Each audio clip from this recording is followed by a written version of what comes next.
the day his motorcycle left our garage. His favorite red boxes out of the home. Those two things were gone.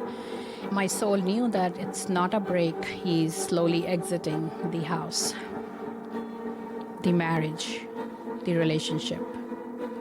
And I was still giving him benefit of doubt by believing in his words that he just wants 2 to 3 months of break. But my soul is yearning for him. Mind was clinging to his words. My soul and my body was grieving the truth already, that this guy is gone. So in this video, I'll share how the confusing exit of his became my spiritual awakening and a doorway for me to enter into something what my soul was yearning for, what my soul was trying to align me with, and how I stopped obsessive mind spin and turned inward to connect with universe. I'm sharing 5 personal story lessons so you can recognize how your own soul might be nudging you to look deep within. Before I go into the lessons, I would like to give you a little context so you can follow me along with the story and the lessons that I'm sharing. You might have heard me saying how he left me blindsided 2 years ago.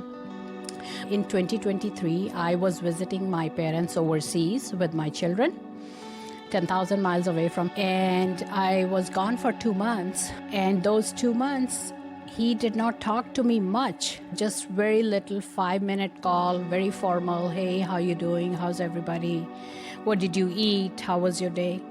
And that's it, phone down. I was traveling alone for a 20-day tour with my school friend.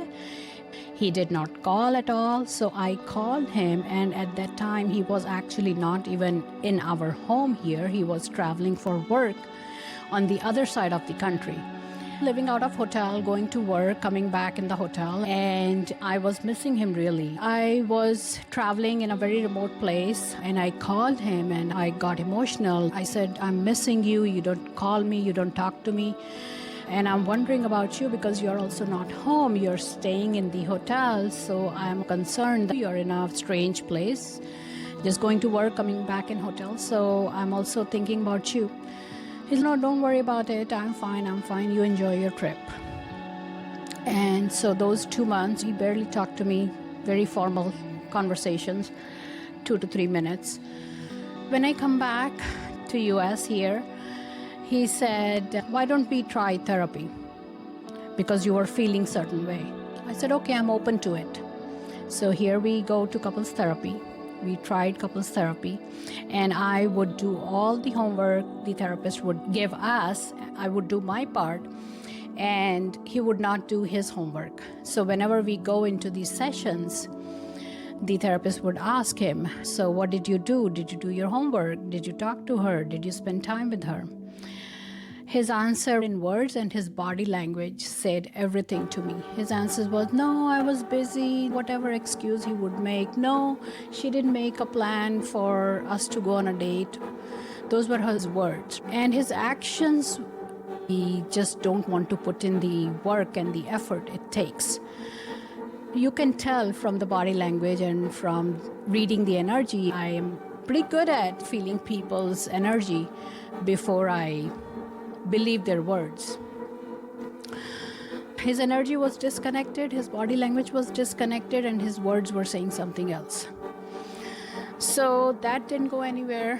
Of course, our relationship was on the decline because he was just not interested in putting the efforts to make our marriage, our relationship work. Why would he? Now looking back, I can see because he had a girlfriend. He started talking about becoming a relationship anarchist so that he can live freely, date whenever he wants, whoever he wants. That way he doesn't have to always be in relationship with me, despite being married to me. So those were the red flags I was ignoring, or say consciously I was not paying attention. I was the one who wanted to make it work. So we did 7 to 8 months of therapy. Outwardly, he was telling our therapist that he needed a break, 2 to 3 months of break away from me, away from home, to see if he can come back to himself, if he can find some clarity. And I was still giving him benefit of doubt by believing in his words that he just wants 2 to 3 months of break. But deep inside my soul, I knew he's slowly exiting the house, the marriage. But my soul was grieving the truth already. And that ended up in him abusing me and finally getting arrested and then leaving me blindsided. So that's the context of the story. If you're spiritually inclined, heartbroken, separated, or going through a divorce, hit the subscribe button so that you do not miss any of the conversations and spiritual tools I bring every time I release a video. By the way, my name is Ashima. I have been married for 18 years and I believed that our marriage is very beautiful, thriving. I was happy, very happy in the marriage and happy as a person. I supported him through several job losses, moved countries for him, moved states. We moved like 9 times in 14 years, including 3 cross-country moves in 3 years, and gave up my career, became stay-home mom to take care of our children and nurture them, give the motherly love to our children, and supported his career. Every time he would lose a job, we would have to move because his job was such a niche market that we would not be able to find a job in the same area, so we would have to move states. So did that while he kept climbing his career ladder. And slowly I started to introspect and I realized that my boundaries kept on getting pushed by him. He started talking about swinging, he started talking about BD blank M, and then finally another woman into our life. And it took me 6 years to sit with these requests of his that he was bringing. I arrived to a conclusion that I'm going to give him benefit of doubt because he's not doing it behind my back. So I appreciate his honesty. I kept accepting whatever he was bringing. And then one fine day, about 2 years ago, on my 44th birthday, we were sitting and having an argument because his birthday is just one day before mine.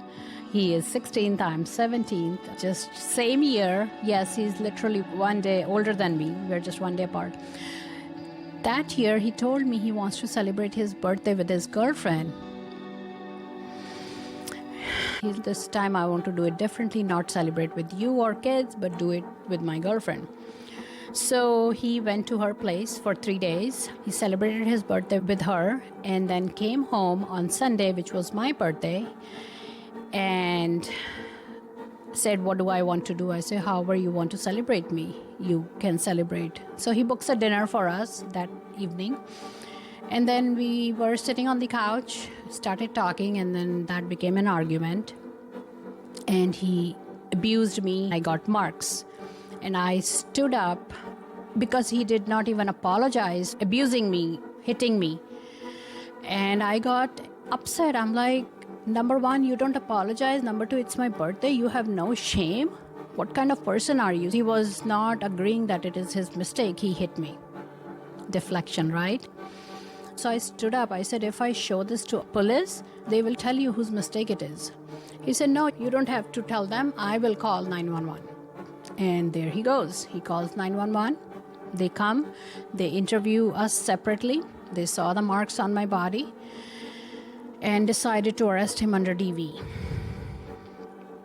My heart sank. I got very nervous and I asked officers at that time that please relieve him. He got heated up, but he's a nice man. I love him. I want him back. Officers told me that no, they would have to take him because it's a DV case. However, my statement would be considered and it will help him with his case. So there they take him. And next day I was interviewed by multiple officers asking my statement, and I gave the same statement that I do not want to press any charges. I want him back. I love him very much and he's a nice guy. I want him back. So late that night, he came home. I was sleeping upstairs in my bedroom. Morning, he came upstairs to get ready.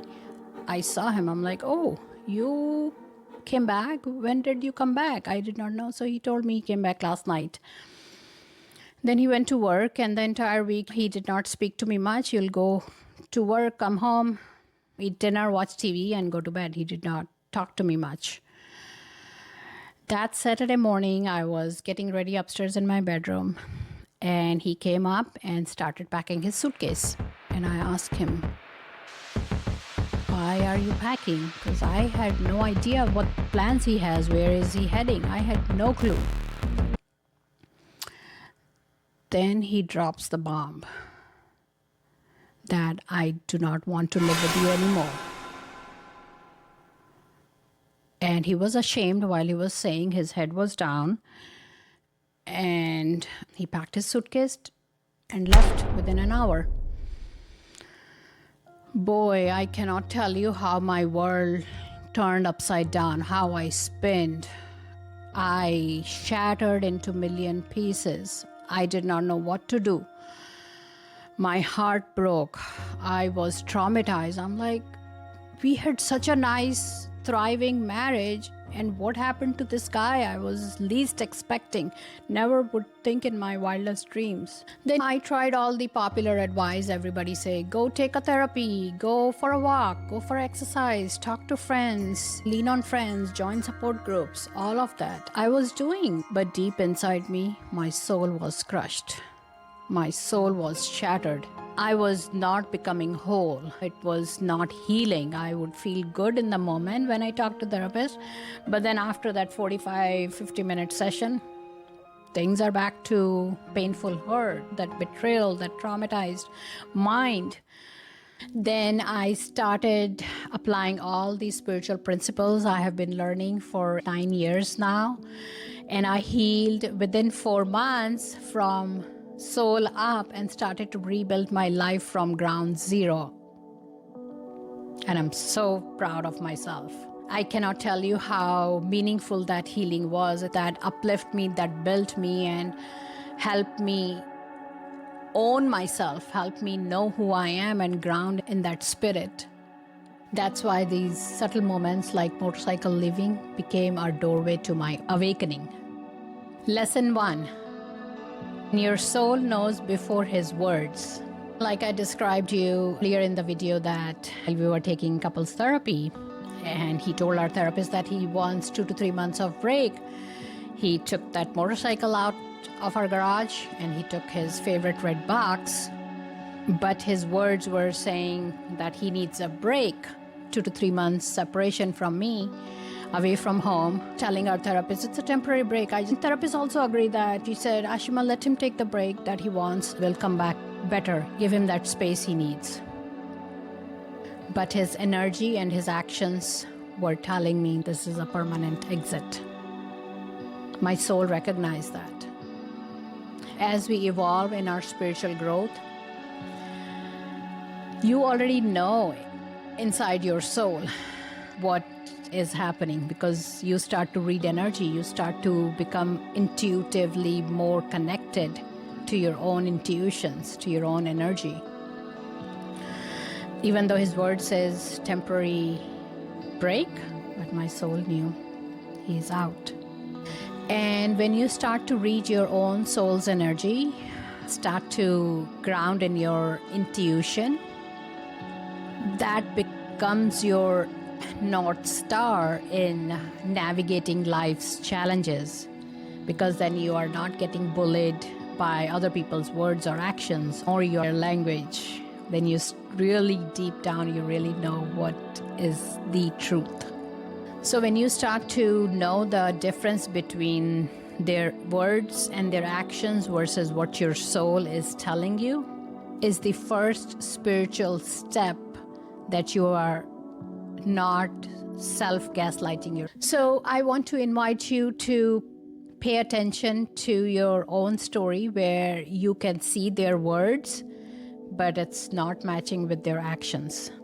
Reflect on that time. Introspect those moments. You will get the answer. If your spiritual mom, very spiritual at heart, inclined towards spirituality, and the therapy has not touched the deepest part of your pain, I have created a sacred blueprint called Transmuting Grief into Golden Light. You can grab that guide. It's a quick guide that will show you why you're feeling this way and why your healing must begin at the soul level, at your core energetic level. And then how your grief can become an awakening and not a pain, not something you lost. Let's turn that into a beautiful awakening, into beautiful life that you have in front of you. Comment, give me the soul guide in the comment section below, and I'll share the link with you. Lesson 2, fear, control, and karmic patterns. I want to share a piece of my story that after he left, he was not coming home, not even to spend time with his kid. And I had to ask him, really, hey, please come home. If you don't want to stay with us, it's okay, but at least come and spend some time with our kids, with our children. Hang out with them, watch movie, watch TV, go out with them, and I'll cook dinner for you, and then you can leave. He started doing that upon my ask, and then I was still pleading him that let's get back together. Please don't do this. Please don't break our relationship. I really love you. I deeply love you. I want you. Deep inside, he has this fear. You know what reason he gave me?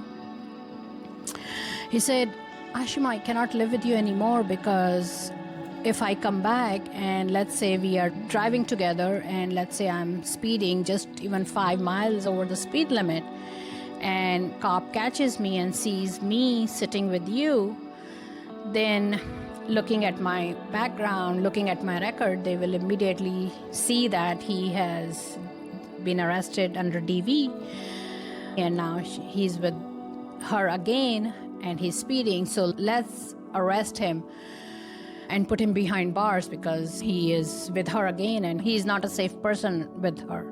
I said, that's not how speeding tickets work. I asked multiple professionals like therapists, people in law enforcement, people who have gone through this, experienced this. I'm like, is this how the speeding tickets work? They're like, no, that's not how speeding tickets work. It has no correlation. That case is separate and this is separate. So why I'm sharing this, because I just want to convey that how our own fear keep us stuck unless and until we agree to walk through that fear. Because that is the only way to overcome that fear. Otherwise, in our mind, fear can speak louder.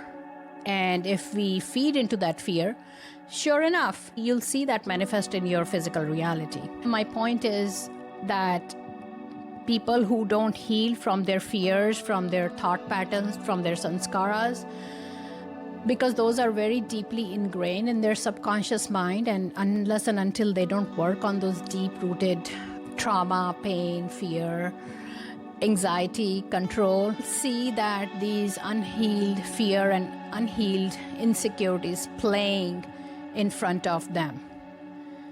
And because I loved him dearly from my deepest being, I kept on shrinking myself. At that time, I did not realize that how his fears and insecurities are keeping my soul small. I was not paying attention to the red flags. I was suppressing my soul's desire. I was not looking into how my soul wants to align me for my greater good. And I did not pay attention what his fears and insecurities were doing to my own energy. Like you must have heard, where your attention goes, there the energy flows. So if you focus on something negative, you will see that manifest. If you focus on something positive, you will see that manifest in this life, because we are living a life full of duality. Both sides exist. Light and darkness exist at the same time. You choose what you want to focus on. His fears and karmic patterns were not something that I had to carry, but I had to recognize. And when I recognized, I became free. We cannot outsmart divine laws.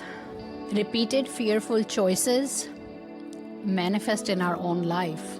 So look deep within to see, are you living out of fear? Are you living because you're letting somebody else control you? or you're surrendering to the divine and listening to that inner voice that's speaking to you in this moment. I'll give you one reflection question. Ask yourself, where are you giving your time and energy to allow your energy to be dictated by someone else's fear and control? Lesson 3, covert narcissism and relationship anarchy. I like to share a little bit, like he was such a good person for at least 16 years. Why I say 16 out of 18, because those last 2 years he had his girlfriend in his life. But he has been such a kind, loving, supportive person, and he suddenly flipped 180 degrees, turned towards being covertly narcissist. I never speak about narcissism, however, I recognize. That's why I'm sharing. I do not focus a lot of my energy and blame other person, because blaming does not help. My teachings work is, okay, that person is how they are, but what do I need to do at my end to grow, evolve, and heal? And why I said that 16 years he was very nice, kind person, and then he had this girlfriend in his life who was 7 years older than him. She has multiple sexual partners. And then he started talking to me about him becoming relationship anarchist. I'm leaning towards becoming and being and living my life as an anarchist while he was still married to me. Think about this for a second. How would that make you feel when you hear that from your spouse? How entitled he felt. That's how he kept pushing my boundaries, bringing all that stuff that was not mine, but okay, she will accept. She's a giver. She will accept me. Let me bring my girlfriend into this. Let me bring being an anarchist while I don't have to be the traditional husband. And then my mind started thinking, I did not marry this person. This was not him for those last 16 years. How has he flipped completely? And talking this is no longer the man I built my life with, no longer the guy of my family. His soul is choosing a very different path. Clarity often comes when those deep hidden scars often come to the surface. That's when you really try to introspect, you will start to notice that difference. The divine allows this to take place in your life because divine knows they're rerouting your path. They are not punishing you, but God is protecting you and rerouting your path. You know, also with your examples, with your spouses or your partners, try to see how they are living from a place of ego, entitlement, control, fear, insecurities. It doesn't make them monsters. It just reveals that their current karmic classroom is no longer compatible with your soul's curriculum. Yeah. Honor both the pain and the mercy of that realization. Honor it. Yes. Tell me in the comment section below if you are resonating with my story and you can also see that your path is not the same as his. Tell me in the comment section below. Lesson 4, turning mind spin into a spiritual wake up. My mind started spinning and started thinking all those thoughts. I'm like, damn, he was not this person. When did he change? How did he change? And why did he change? Like, I would go on thinking and overthinking. I acknowledged that I could have stayed stuck, analyzing, thinking, repeating all that has happened with me, diagnosing, rewatching every red flag. I realized that every minute I spent on thinking about that negativity, thinking about him, is the precious minute I'm losing for my own soul. Why am I focusing on what's not for me anymore? So take charge of your energy. Take charge of the time. So instead of focusing who he has become, focus on yourself. Who am I becoming through this? I started introspecting that what God and universe is trying to show me, what's unfolding for me, what karmic pattern is this revealing in me, what new sanskaras do I want to record on my soul. And these obsessive mind thinking is just feeding the ego, it's just satisfying the ego, but it leads nowhere but in exhaustion. True safety for a soul-led woman truly comes when you tune inward. Tune inward to that spirit and unchanging divine laws. Move from becoming a victim of their story to the heroism of your own soul. Own it. Take charge. If you're ready to make that change, tell me in the comment section below. Lesson 5. Trusting you were pulled out for your highest good. Despite how deeply painful it was, I truly thank God for pulling me out, because I recognize the value of my soul, and I truly thank God that He did not leave me to continue my path entangled with His, because I can see how it served its purpose. We had beautiful time together, beautiful memories. I adore that. I recognize that. I acknowledge that. I am taking charge that now where my soul is headed is not compatible, is not matching where His is. So I am so grateful, so thankful for God to be pulling me out of this, despite feeling that pain. We are building this community together. We are together becoming stronger. You know, the divine sees the angle we can't. We can't outsmart spiritual laws. They work regardless you recognize or no. They work subtly in your life. Only align with them. So seeing this separation, this divorce as painful, start to acknowledge that it's helping your soul evolve. You know, if you see it from the lens of growth and perspective and evolution. And you know, when you start to recognize your own soul's path, your own growth, you becoming your higher self, start to see that you're becoming more peacefully. The peace and joy is surrounded. You're surrounded by support. That will start to see you're increasing your inner peace, happiness, that joy, that calmness, success from inside out. However, I'm just asking you to shift your focus to see how the divine is creating a new space for you to align with your soul's higher purpose, soul's higher good. And it's also the evidence that divine cares for you too much. But are you listening? Are you paying attention? And divine is not leaving you in the old story because your soul has outgrown. Do you even sense that it is happening for your greater good? Let me know in the comment section below. If you're a mom who is spiritual at heart, my work helps in transmuting your energetic wounds and transforming from soul up, recalibrating with energetic alignment, or dialogue, moving from His story to aligning with your soul's story.